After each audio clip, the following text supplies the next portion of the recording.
अंगद हनुमान के बराबर शक्तिशाली हैं। अंगद कहे जाऊं मैं पारा, जिए संशय कुछ फिरती बारा। बस उनके साथ एक समस्या है कि उनके मन में संशय है कि मैं लौटूंगा कि नहीं लौटूंगा। और संशय क्यों है? क्योंकि अंगद और रावण का पुत्र अक्षय कुमार एक ही गुरु के शिष्य हैं। अंगद बार बार अक्षय कुमार को बचपन में धो देते थे पकड़ के, वो रोता हुआ गुरुजी के पास जाता था। गुरुजी ने कई बार अंगद को समझाया। अंगद एक तो राजकुमार थे, इंद्र के बेटे थे। कल मैंने बताए थे इंद्र के बेटे कैसे होते हैं, आपने बड़ा आनंद भी लिया था। मानते नहीं थे, गुरुजी कहते थे भाई ऐसे क्यों मारता है, लेकिन अंगद को चढ़ती तो पीट देते थे अक्षय कुमार को, रावण के लड़के को।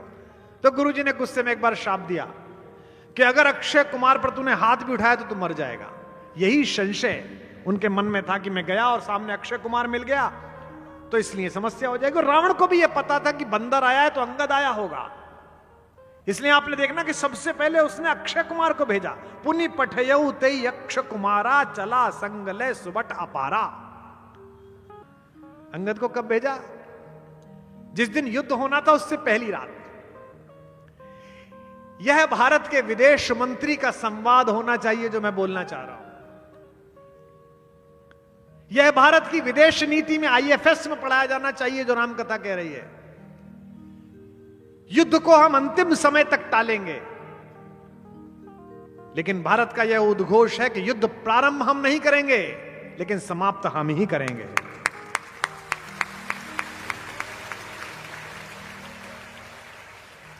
युद्ध जिस दिन होना है उससे पहली रात्रि में भगवान ने कहा युद्ध परिषद में बैठकर, विभीषण एक बार फिर आपके भाई से बात की जाए क्या? मैं नहीं चाहता कल निरपराध लोग मारे जाएं। विभीषण ने कहा भगवान वो मानेंगे नहीं, मैं जानता हूं उनको, युद्ध अवश्यंभावी है। भगवान ने कहा नहीं, एक बार मैं प्रयास करके देखना चाहता हूं, भेज दीजिए, एक दूत भेज दीजिए। जैसे ही दूत का नाम हुआ हनुमान खड़े हो गए। सर, भगवान ने कहा नहीं तुम नहीं, तुम पिछली बार गए थे, बड़ा कष्ट हुआ उसको, ऐसा आदमी भेजो जिसे देख के वो प्रसन्न हो। तो अंगद से कहा गया तुम जाओ। अंगद ने जो वहां बात की है वो कम्युनिकेशन में पढ़ाया जाना चाहिए, पत्रकारों को पढ़ना चाहिए, चैनल के लोग आए। अगर युद्ध नहीं टल रहा तो सामने वाले व्यक्ति को इतना हतोत्साहित करो कि वो आधा युद्ध पहले ही दिन हार जाए। जैसे ही रावण को पता चला कि राम जी ने दूत भेजा है तो रावण बड़ा प्रसन्न हुआ। उसे लगा कि राम डर गए। अहंकारी आदमी विनम्रता को कायरता समझता है, यह सामान्य प्रक्रिया है। रावण भी भयंकर अहंकारी है। उसने तुरंत राज्यसभा बुलाई अपनी, और चारों तरफ अपने राज्यसभा के सदस्य इकट्ठे किए हुए। चमचे, चमचे समझते हैं आप? चमचे की पहली क्वालिटी यह है कि वो भरे हुए बर्तन में लगता है और जब तक माल निकलता है तब तक चुप रहता है। जैसे ही पतीला खाली हो जाता है फिर टन टन टन टन बोलना शुरू करता है। चमचा टाइमिंग समझता है। तो चमचा मंडल बैठा। रावण ने कहा कि हा देखो डर गया, दूत भेजा है शांति के लिए। अब अंगद आके खड़ा हुआ, नीचे पैर में शनि देवता पड़े हुए हैं, नवग्रह सामने हैं। अहंकार में बोला कौन हो तुम? ने कहा जी मैं राम जी का दूत हूं। क्या नाम है? अंगद। किसके लड़के हो? उसने कहा हां महाबली बाली का।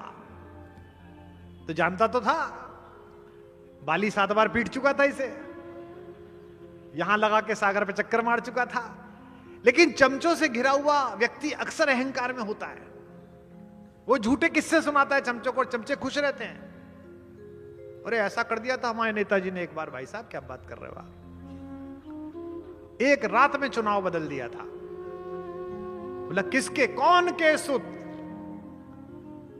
महाकवि केशव लिखते कौन के सुत? कहता बाली के। अंगद से बोलता को बाली? कौन बाली? तो अंगद मुस्कुरा के बोला न जानिए, याद नहीं आया? वही बाली जिन्होंने आपको 7 बार मारा और सागर के चक्कर लगा। मैं उन्हीं का बेटा हूं अंकल जी। फिर गोल कर गया, डर गया। कौन के सुत? बाली के। को बाली न जानिए, पोटरी कांख में चाप रहे, सागर सात नहात बखानिए। फिर बोला सागर कैसे तरियो, समुद्र कैसे पार करा, कितना बड़ा काम।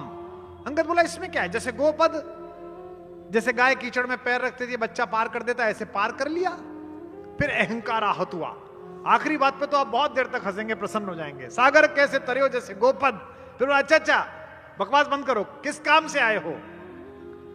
तो अंगद हाथ जोड़ के बोला अंकल जी हम किष्किंधा में रहते थे, हमने सोने का चोर देखा, हमने चांदी का चोर देखा, दूसरे की पत्नी का चोर नहीं देखा था, देखने के लिए आए थे कैसा लगता है। सागर कैसे तरियो जैसे गोपद, काज कहा सिए चोर ही देखो। सीता के चोर को देखने आया हूं।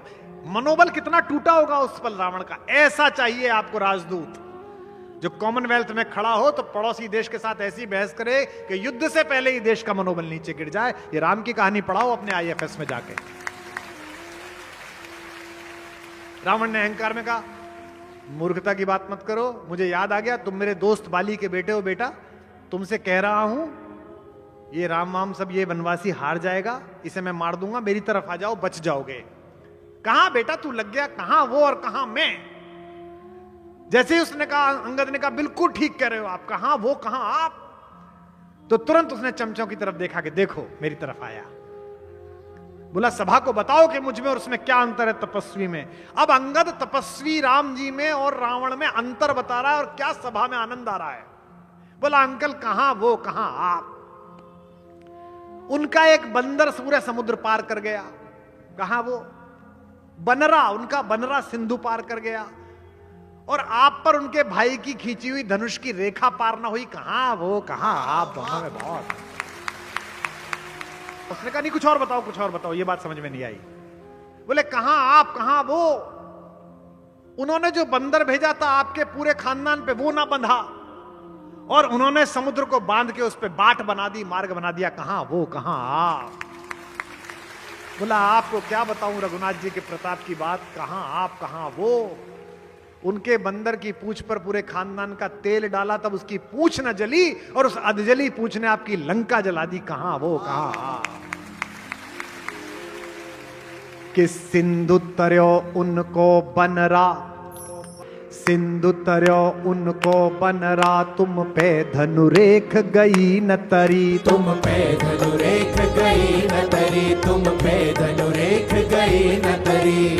बानर बांधत सो न बंध्यो, बानर बांधत सो न बंध्यो, उन बारिधि बांध के बाट करी। उन बारिधि बांध के बाट करी, उन बारिधि बांध के बाट करी। अजहूं रघुनाथ प्रताप की बात, तुम्हें दश कंठ न जान परी। तुम है दश कंठ न जान परी, तुम है दश कंठ न जान परी। तेलन तूलन पूंछ जरी,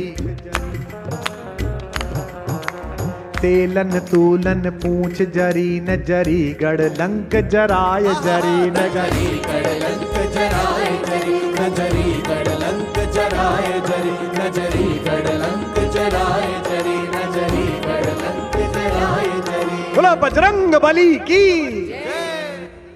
इस समय का सदुपयोग कैसे करना है, किधर जाकर करना है, यह राम की कथा सिखाती है। आप में से बहुत सारे लोग पूछ सकते हैं कि मुझे क्या फायदा होगा। मैं हरिद्वार में गंगा जी के तट पर अपने अपने राम करने गया। महामना मदन मोहन मालवीय जी जो भारत रत्न है, आज से 100 साल पहले, 100 से भी अधिक साल पहले गंगा सभा की स्थापना की। तब से लेकर पहला आयोजन हुआ गंगा जी के बीच में। तो वहां आईआईटी के लड़के आ गए रुड़की से, उन्होंने सवाल भेजा। उनमें से एक लड़का मुझसे सवाल पूछता है कि जी हम तो आपको देखने आए थे, सोचा कविता सुनने को मिलेगी, आप तो ये राम पे सुना रहे हो, इसमें मुझे क्या मिलेगा, मैं तो आईआईटी में एआई पढ़ता हूं। मैंने उसको जवाब दिया कि तुझे सब ज्यादा जरूरत है समझने की, क्योंकि ये एआई है राम कथा में। राम की कहानी में 2 पात्र ऐसे हैं जिनमें से एक को मायावी कहा जाता है जो रावण है, और एक को मायापति कहा जाता है जो राम है। एआई माया है, अगर इसे अपने शरीर में बसाकर अपनी कामना और वासनाओं की इच्छा का पूर्ति करोगे तो ये एआई रावण बनाकर तुम्हें मार देगी। और अगर इस पर अधिकार करके जगत के कल्याण की योजना बनाओगे तो राम बनाकर जगत के लिए पूजित बना देगी, सत्य बना देगी। तुझे तो सबसे ज्यादा पढ़नी चाहिए इसको, लेकिन शरीर की सीमा है और मन निस्सीम है।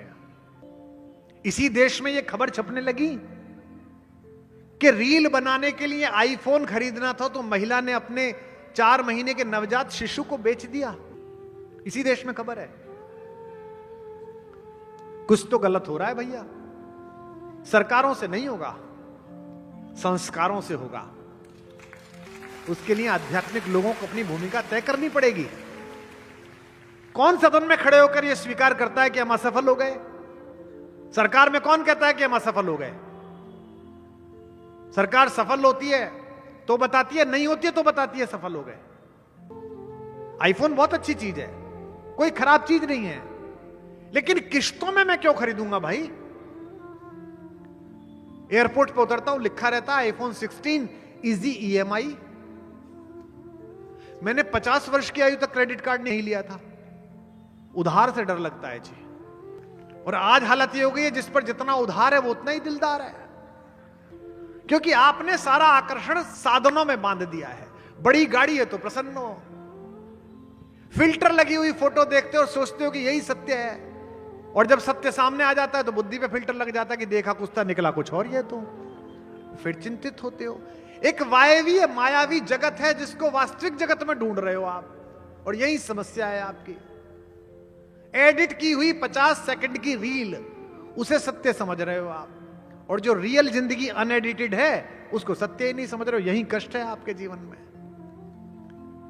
जवान लड़के जितने बैठे उनसे कह रहा हूं, अपनी इच्छाओं को सीमाओं में बांधे रखो, अपनी इच्छाओं को सीमाओं में बांधे रखो, वरना ये शौक गुनाहों में बदल जाएंगे। पुरुषार्थ पैदा करो। पहली कविता 100 रुपए में पढ़ी, रोडवेज की बस में चलते समय इसी को उपलब्धि मानते थे कि कोने वाली सीट मिल गई। अब जो नया लड़का लिखता है, नई लड़की लिखती है, कल भी यहां कुछ बच्चे आए थे नए लिखने वाले, वो परसों मेरा यहां से जाते हुए फोटो देखेंगे अगर मैं किसी निजी विमान से गया, उनको लगता है हम पैदा ही इसमें हुए थे। ऐसा नहीं है भैया, ये मुश्किल लगी है, यहां तक आने में 36 साल लगे हैं। खुद से चलकर नहीं है तर्जे सुखन आया है, पांव दाबे हैं बुजुर्गों के तो फन आया है, तब जाकर यहां पर बहुत जल्दी में आदमी बड़ी तेजी से कबीर तुझे पुकारता है कि इस गाड़ी को, शरीर की गाड़ी को जरा धीरे हाँक। इसलिए धीरे हाँक, अपने लिए नहीं, क्योंकि इसके अंदर राम बैठा है। अगर अतिथि अंदर अच्छा बैठा हो तो गाड़ी सभ्यता से चलानी चाहिए, अच्छे से चलानी चाहिए।